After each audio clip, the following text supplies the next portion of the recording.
Pesitar Sam Lotu-Iiga. Well, Mr Speaker, I rise to stand on this urgent debate and to just outline some of the facts around what has happened in the last 2 years around these new premises.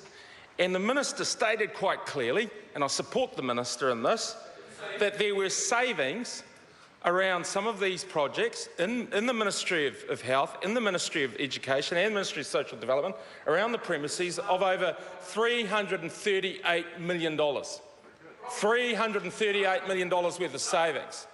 These are savings that go back into frontline services, sir. So we get those savings by having these projects. However, we also understand, and members opposite should understand, that a mistake was made.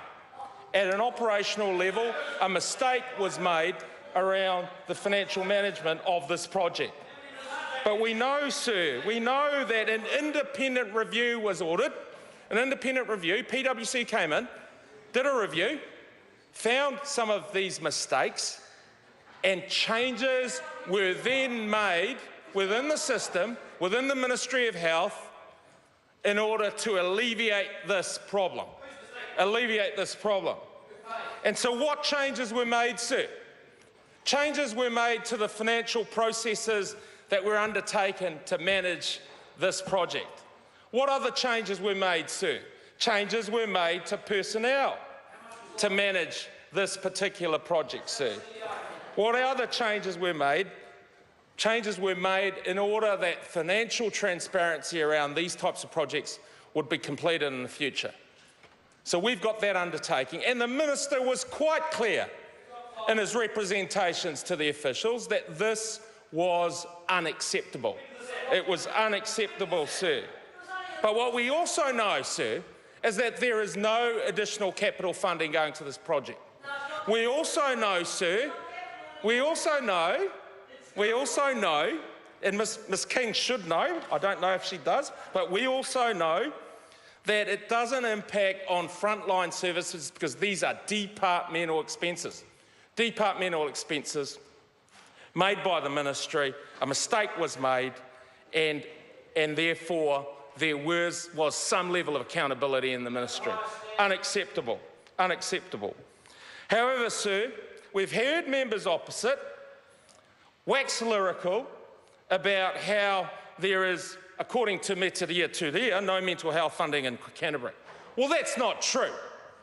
That's simply untrue. In fact, there is more health spending, mental health spending in Canterbury today than there ever has been. So that's untrue. We've heard Mr Tabuto say that this is a travesty, that there's a lack of funding. Yet what he didn't say, sir, was that there are $4 billion extra spending in the health portfolio since this government took power. $4 billion worth of spending extra in health services, in frontline services since National took power. And what does that mean? And I know Ms King's smiling because she knows the good news that National has brought to the health portfolio. She knows that there are 1,700 more doctors. She knows that there are over 3,500 more frontline nurses dealing with the issues and the problems, the health services, dealing with the issues and the problems that New Zealanders deal with every day. And she also knows that there are 1,000 fewer bureaucrats in the health portfolio than there were under the King-Clark-Cullen government. 1,100 fewer. 1,100 fewer backroom operators than there were under that Labor government. So these are the facts, sir. These are the facts. And we also know that the number of employees decreased from 1,500 to 1,100. And so, sir, what we will stand on in the health portfolio, we will stand on our record. Yes, mistakes are made, but then they are alleviated. Problems are sorted out within ministries, within departments.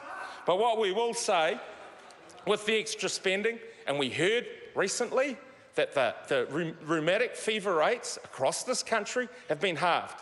And I know Ms King is also proud of that fact. We know that Ms King is proud of the fact.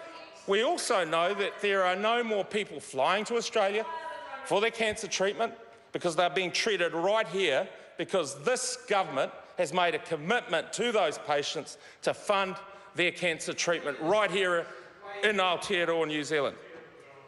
We also heard, sir, from Mr Little, and he said that things are out of control, that the finances are out of control. Well, I say to Mr Little that we inherited a budget that would have blown out the debt in this country to over $100 billion. Treasury forecasts were quite clear that it would have been $100 billion worth of debt by 2021. By 2021, it would have been well over $100 billion. And a debt to GDP ratio would have been well over 60%. And Ms King also knows that we've got that ratio down to 30%. We've got that down to 30%, and she knows that. And we also know that this government has run the first surplus.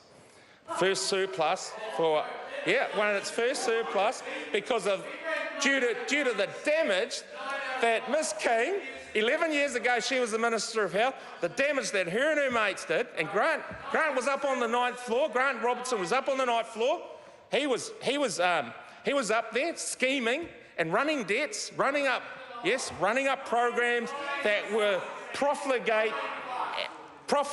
and well outside the ambit that New Zealanders expect. So, sir, I want to summarise by saying that this is an issue and it was unacceptable. It was a problem. And the Minister has got on top of it. There are changes that have been made, but New Zealanders will continue to get the high-quality health services that they've been getting under this government. I'm confident about that, and I know members opposite are too. Mr Speaker.